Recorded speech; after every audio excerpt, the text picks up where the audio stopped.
Giovanna Bubello, il nuovo sindaco di Alessandria della Rocca, quali le priorità per i suoi primi 100 giorni? Allora, le priorità in assoluto sono quelle di ricollocare questo territorio nel contesto dei Monti Sicani e nell'ambito della provincia, perché noi abbiamo bisogno di uscire al più presto dall'isolamento e la priorità in assoluto è la viabilità.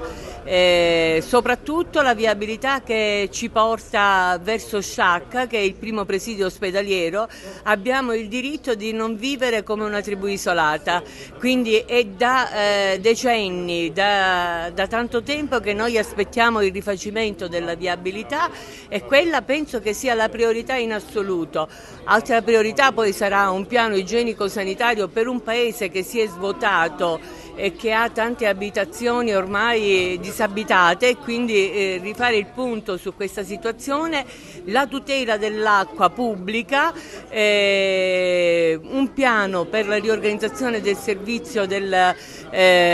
raccolta dei rifiuti e soprattutto un piano per lo sviluppo economico ripartendo dall'agricoltura, dalla viabilità rurale, dalla necessità di dare ai cittadini la possibilità di diventare autoimprenditori di se stessi e di aiutarli